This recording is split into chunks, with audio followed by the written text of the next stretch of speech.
Thank you, Dean. Well, I am really excited about this morning. I feel like we're still learning this space and all the different things that work well in here, but I've been looking forward to this because it just feels like a conversational space, and to be able to have a chat with my good friend Bill while you all listen in is great. And I think I don't think it would be exaggerating to say that there are few people that have had greater influence on my life personally and on the life of New Day than Bill Bedell. And I'm super thankful for you, buddy. And so we've done these a few times, and Bill and I have been meeting on Tuesday mornings for more than a decade now. We were pushing Maya around in a stroller when we would first go for walks, and Cheerios flying everywhere. Yes, Cheerios flying everywhere, and they've just become this really rich time. We're usually at the Dash Point Starbucks on Tuesday mornings, but Bill has just such good insight when it comes to family stuff and just dealing with your own story. And so I thought it would be really fascinating to get his take on Gideon and Gideon's family stuff that's going on. And so we're just going to dive in. I'm going to read a little portion of the story that we've been going through of Gideon. And then I'm just going to kind of pick Bill's brain and see what it brings up for him. So, and it may bring stuff up for you, and we'll just see how this feels as we're going along. But it's okay to feel whatever you feel about how this conversation goes, and if it resonates, that's good. And I hope that God can take it and use it in whatever He's working on in your heart right now. So. This is the story of Gideon that we've been going through. Remember, the angel of the Lord came, and Gideon was down in that wine press trying to tread wheat out of... He was hiding, basically, doing this work to feed his family because the Midianites had taken over everything. And so they were living under this foreign power, and it was dangerous and a lot of pain. And God came and said, "You're a mighty warrior, and you're going to save Israel out of this situation." And here's the first thing that Gideon said about doing. It says, "That same night, the Lord said to him, 'Take the second bull from your father's herd, the one 7 years old. Tear down your father's altar to Baal and cut down the Asherah pole beside it. Then build a proper kind of altar to the Lord your God on the top of this height,'" this hilltop.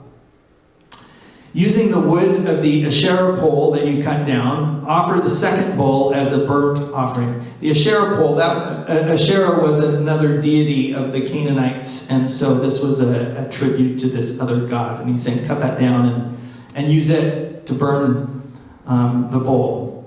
So Gideon took 10 of his servants and did as the Lord told him, but because he was afraid of his family and the townspeople, he did it at night rather than in the daytime. In the morning, when the people of the town got up, there was Baal's altar demolished, with the Asherah pole beside it cut down, and the second bull sacrificed on the newly built altar. They asked each other, "Who did this?" When they carefully investigated, they were told Gideon, son of Joash, did it.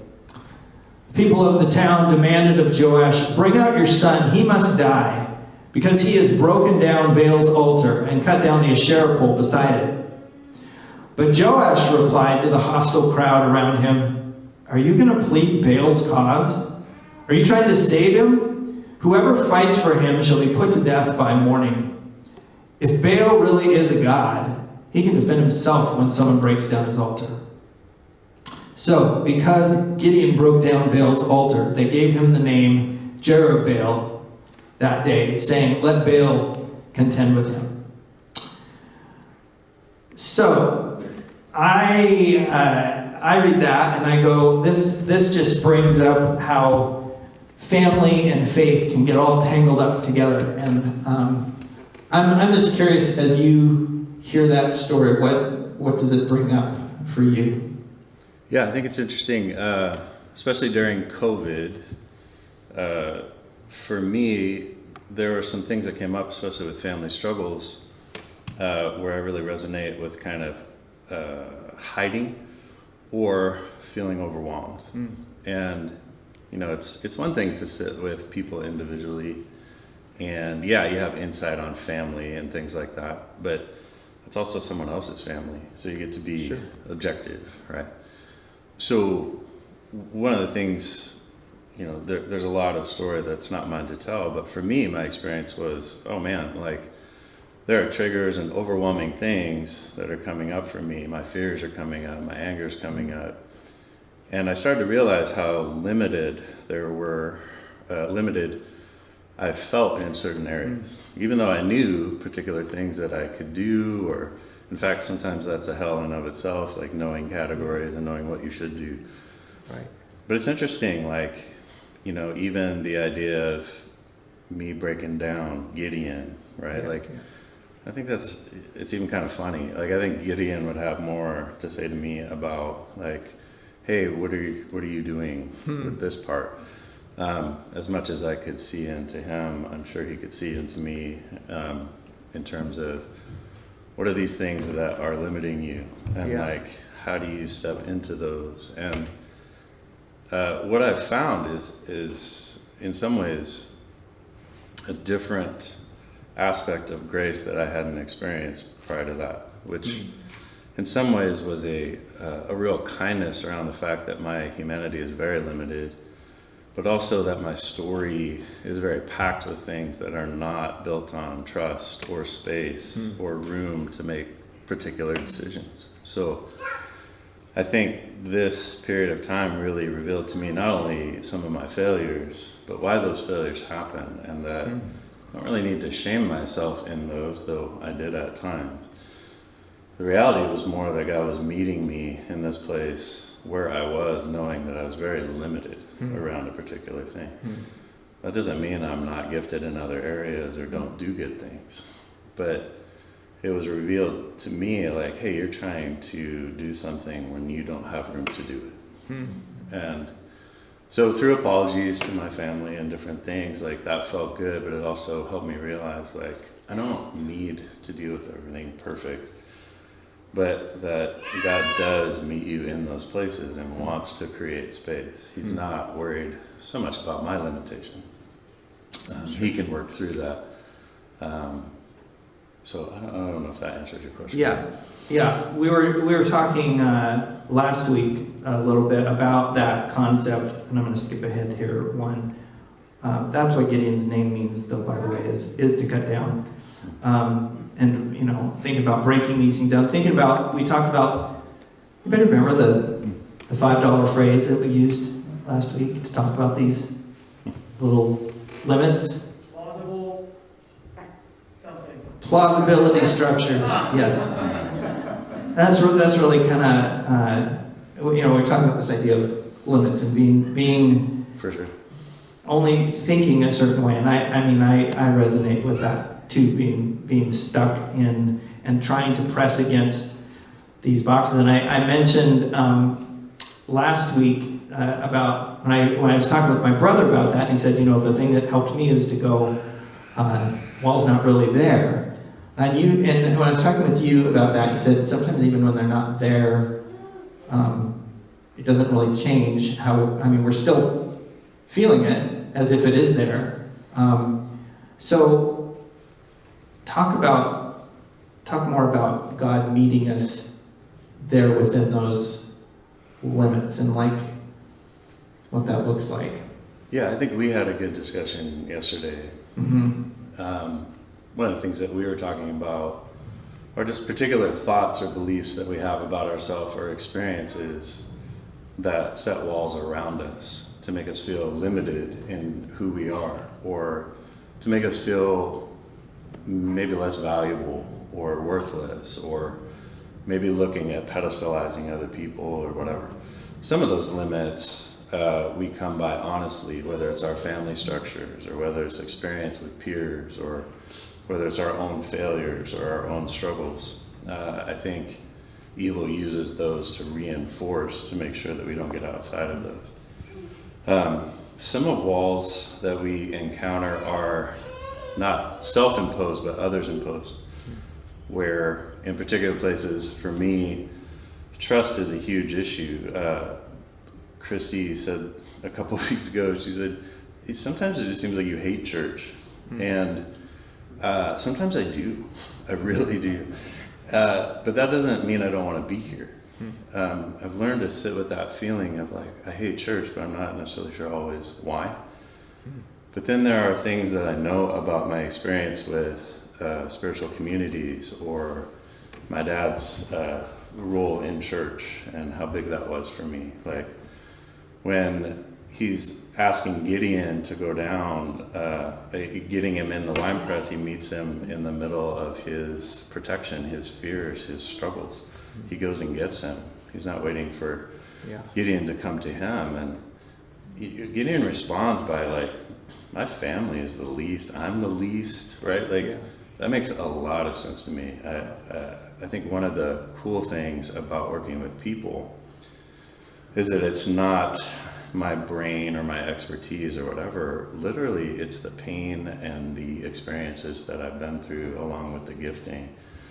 When I've allowed those to coalesce, or if God's made those coalesce, that's what makes it dynamic, right? It's not so much that, I'm some brilliant guy. Like, the reality is I can look into someone's life and relate to it. So sometimes people have an expectation of like, oh, well, you're a counselor, you should probably know about this, right? And sometimes I'm like, I don't know what the hell that is. Like, but I could sit with you and we could probably figure that out, like on some level. But that space, whether it's self-imposed or others imposed, or maybe it's something that you had to do in your family, maybe it's a role you played, maybe it's what made you feel valuable. Sometimes we trust those things more than we do Christ. Sometimes those things really helped us get through particular parts of our life. So it's hard to let go of those in any context. You don't need to have a terrible story, right? Right. It's hard to let go of protection and ask God to be with you, receive you, things like that. Well, especially I think when it is feel like it's going against your family rules. I mean, Karn talks a lot in family communications class about high-stress families have 3 rules of don't talk, don't trust, don't feel. And you move against those things, and it feels like internally like you're going up against, even if you want to break out of the limits, you're also violating something that's kind of sacred. Sure. You could also live in a family as a counselor and, talk, feel, and say everything. Right. That drives people nuts, Yes. right? Like, Yes. So, you Right. can talk to any of my kids about that, or my wife. Like, or me sometimes. Like, sometimes I don't want to know this. Like, I'd rather just watch TV and, like, act like things are fine, right? But part of me doesn't get that, place.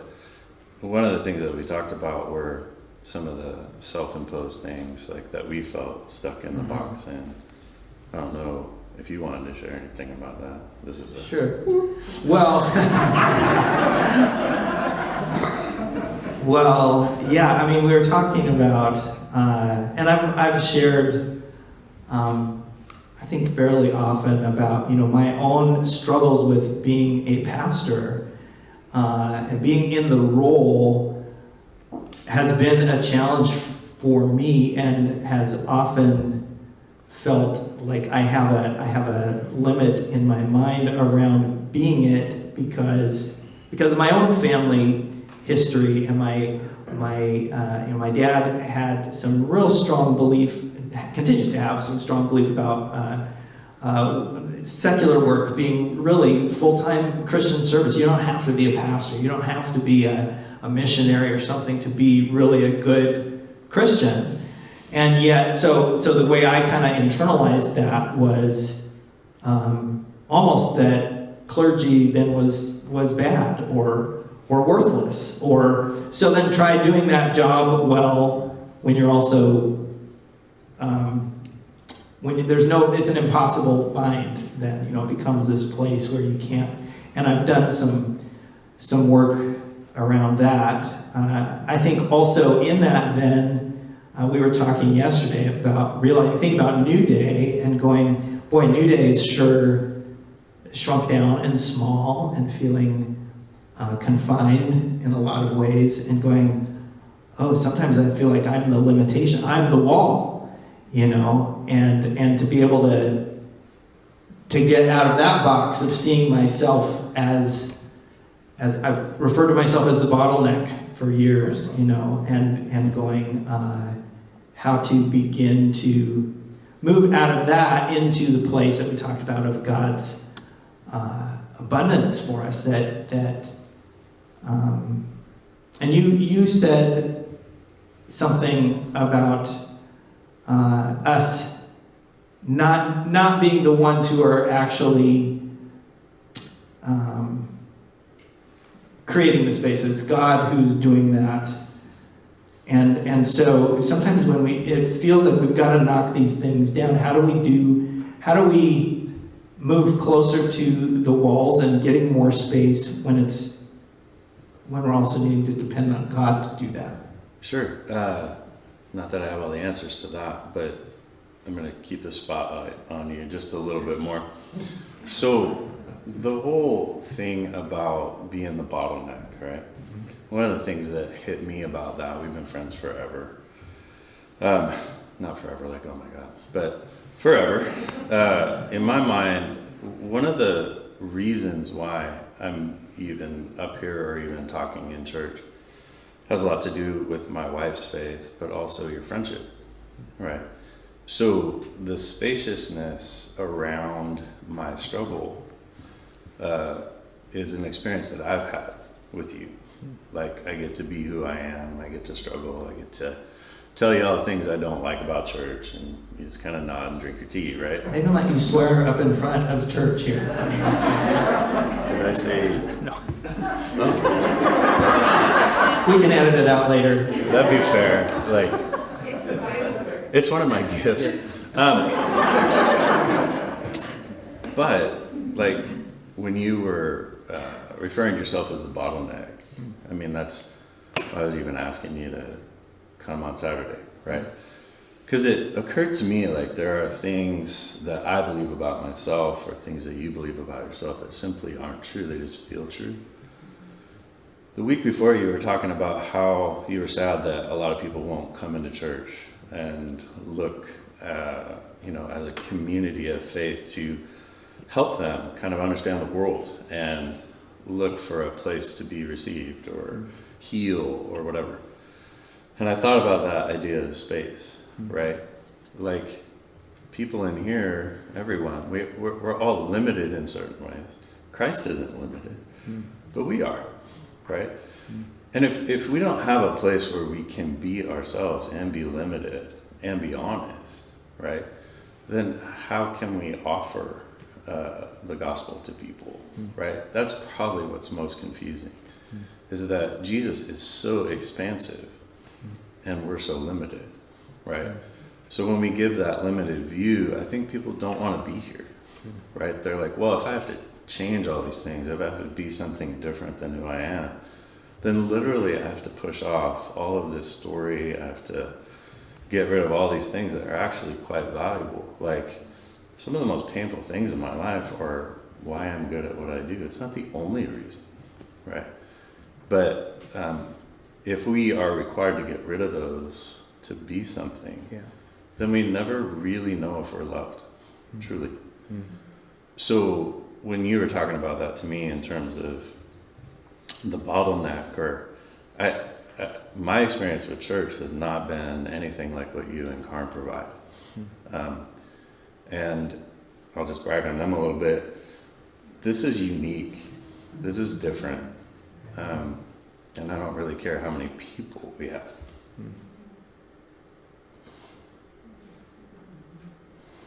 Thank you.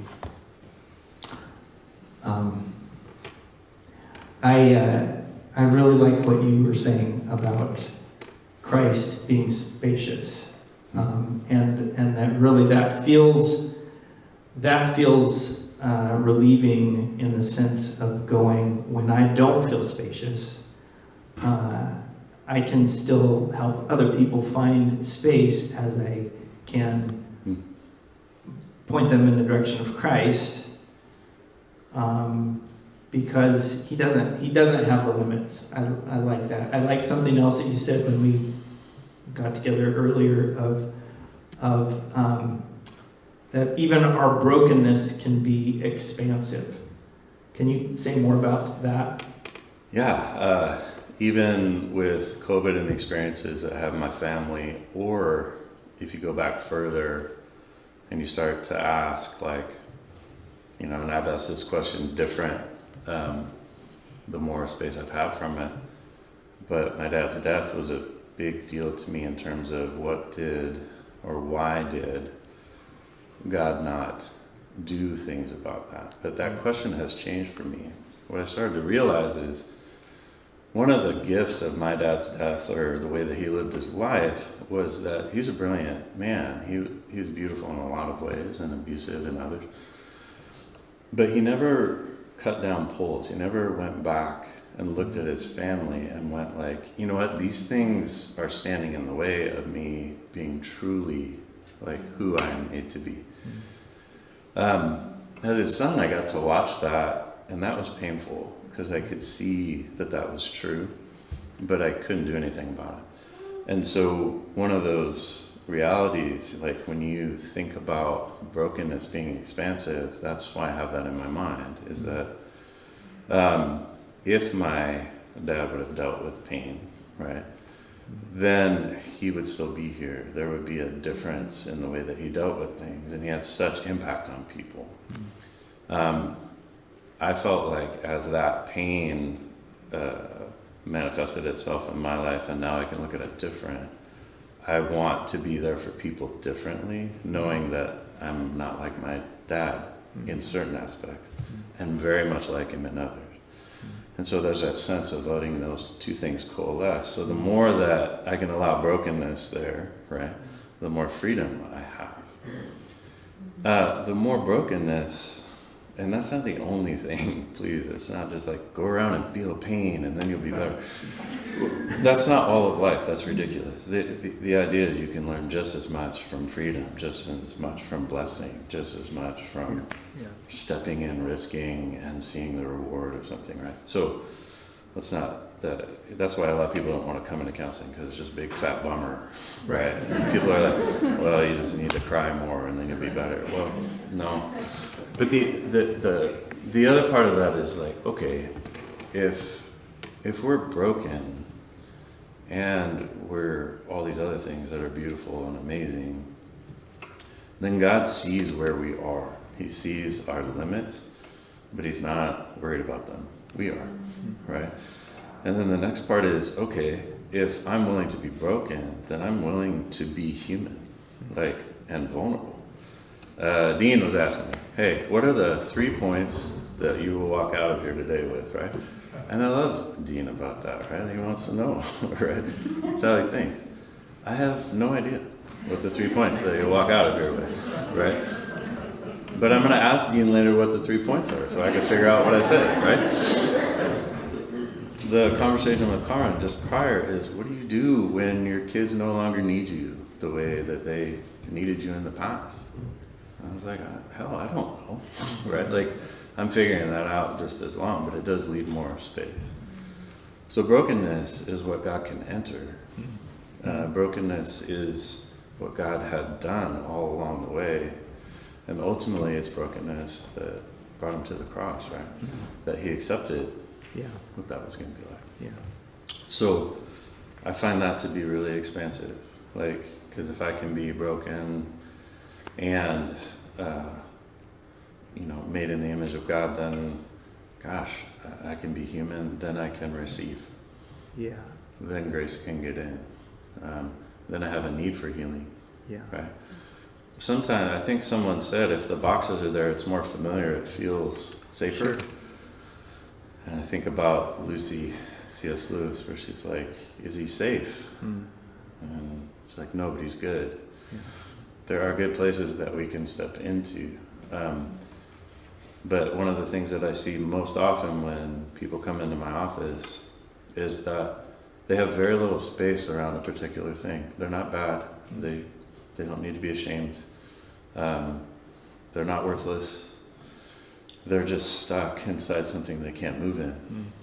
And part of what I try to offer is what God offers, which is spacious, loving, compassionate, kind, understanding.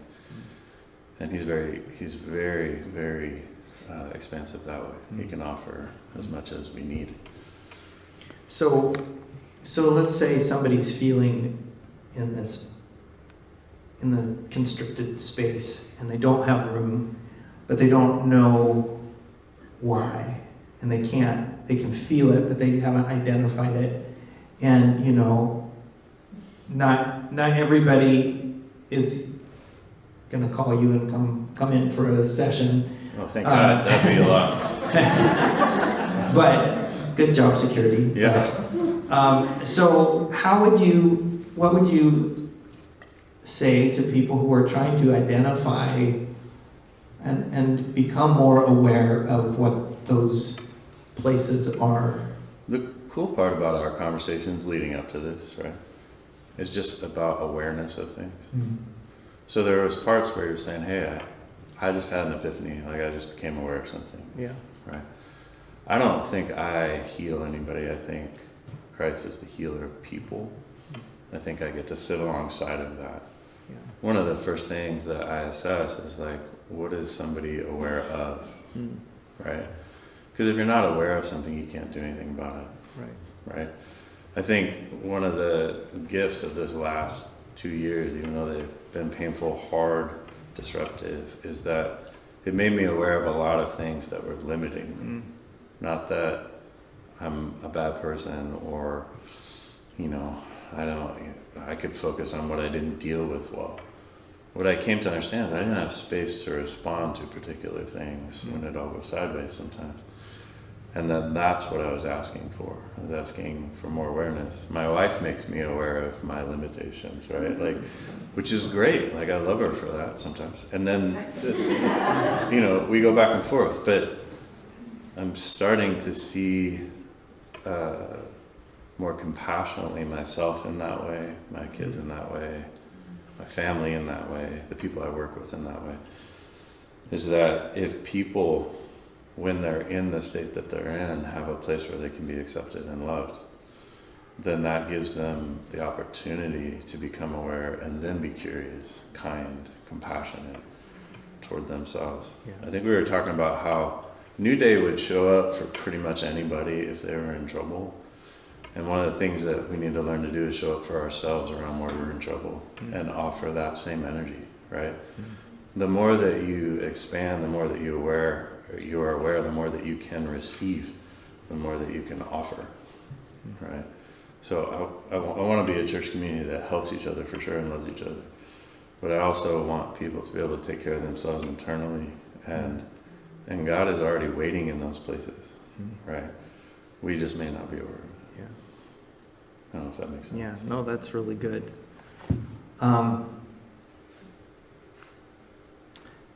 Yeah, let me check. How are we doing on time here?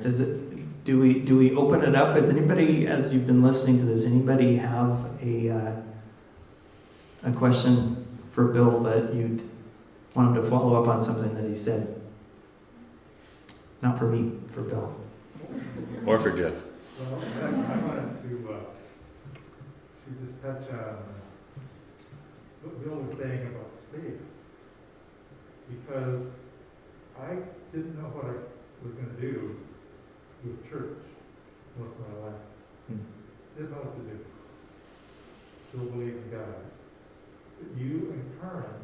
made space. There was a space. I'm sitting here today because of the space. Jesus will leave. Thanks, Ron. Ron was saying he believed God, but didn't know what to do about church.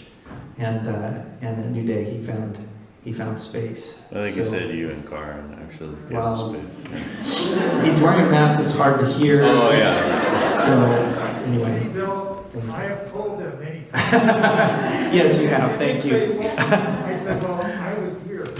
Yeah. Yeah. That makes sense.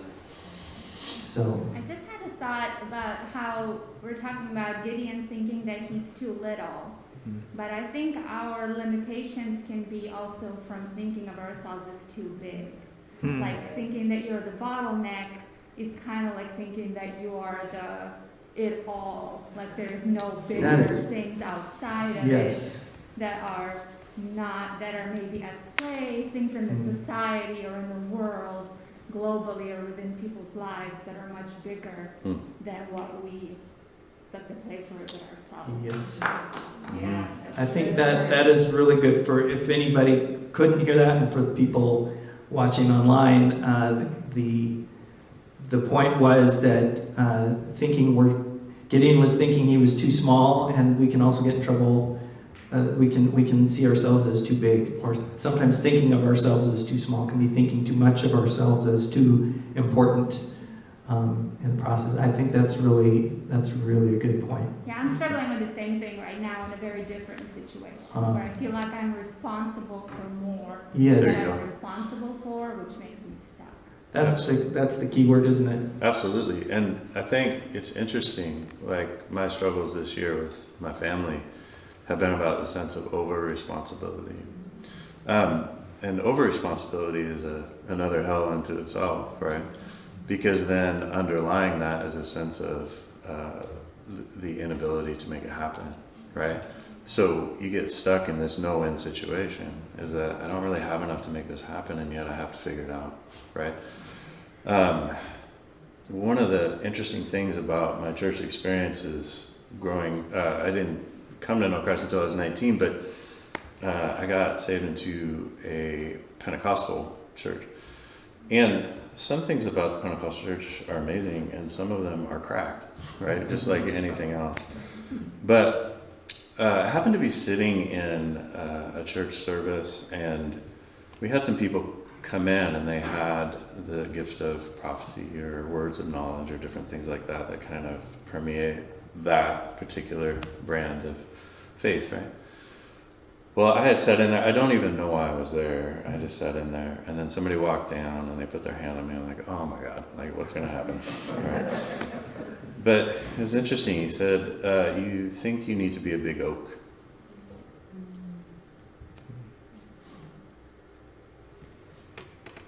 I hate being up front sometimes.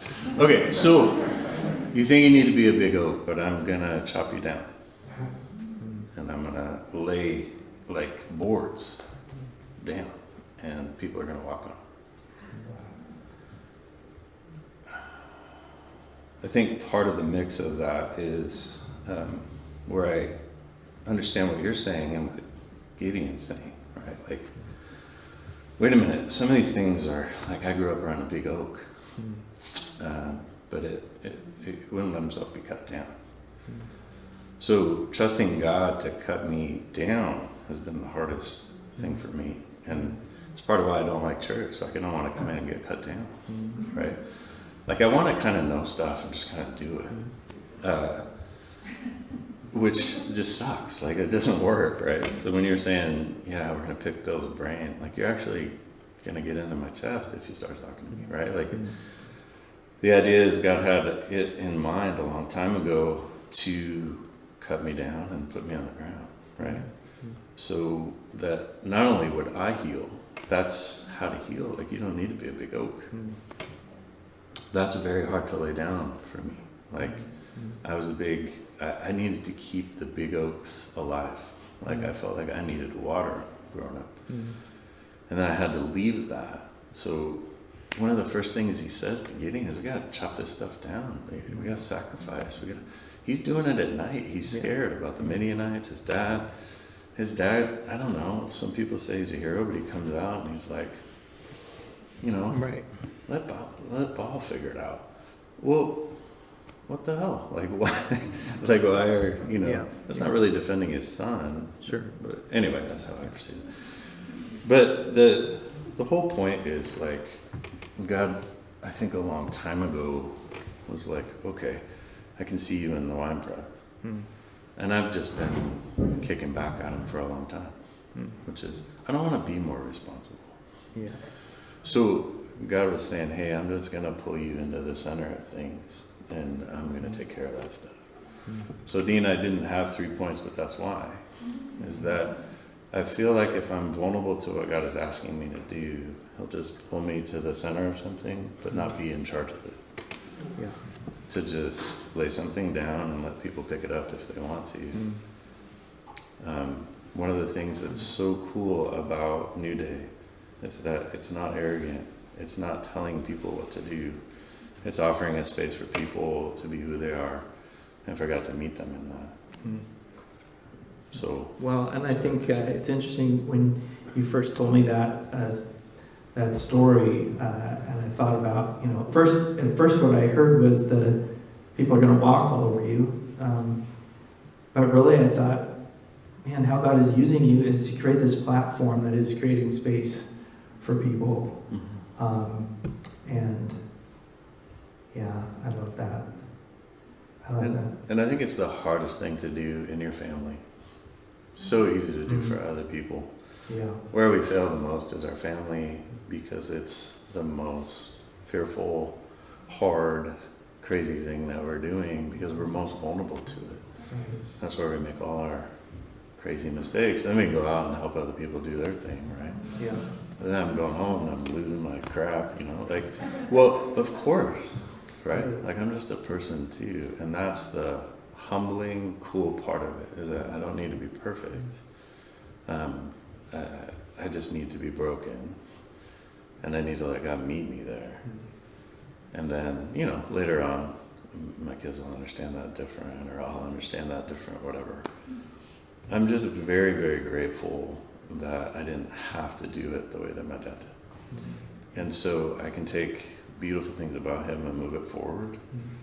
And then I'm allowed to own myself as I move forward, so I don't have to keep, you know, going back and staring at poles all the time. Yeah. So hopefully that makes sense. Yeah. And they show up. So you're walking along and then you run into one. Yeah. I don't go looking for them. I usually smack my head into them. Right. So And I guess that's the thing, especially in family situations, it's right there with you all the time. And so when you take out the walls, you're exposed, right? Right. But Henri Nouwen was one of the guys I kind of walked along with in the journey. He wrote a book called Journey from Anguish to Freedom, Inner Voice of Love. One of the things he was saying that I thought was absolutely brilliant is, like, you're going to have to leave the old country and go into the new country. He said the greatest pain that you carry is the pain of not being loved well. He said, but you have to understand that you're already being held in the new country. But if you do not grieve the things that hold you in the old country, then they will not die. So there's a part of just being broken and letting it happen, and then being received in this new place, right? And that's not a one-time thing. That's, you know, over and over again. And it's nice to know that other people feel over-responsible. There's people here that feel like they don't measure up. There's people feel like they've done things that... But God is not ever really interested in that. He's offering, and what he does with Gideon is offer himself. He's like, you be where you are in your own strength, right? I'm going to take you and do these things. I'm going to transform it. So, I don't know if that makes sense. No, that's good. And that real, I mean, it's live out of being loved by God. I mean, that's it's helping people move into that space. And that's not bottlenecky. Right. Yeah. Yeah. Yeah. It's a lot messier to be expansive. Yes. Right. But that's where I think people need to be met the most. Yeah. Thank you. Yeah, man. Love you. Thank you. Love you too. Yeah. Can we give a hand?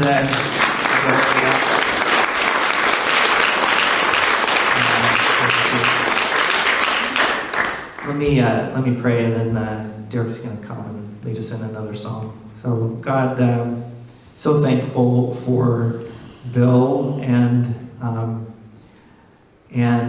for the truth that he's shared even today.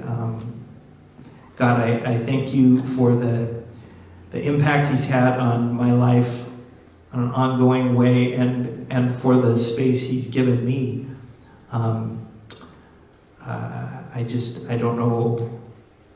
I don't know where I would be in some ways without how you've used him. So I thank you for that. I thank you for all these reminders of our need to be willing to chop things down or be chopped down.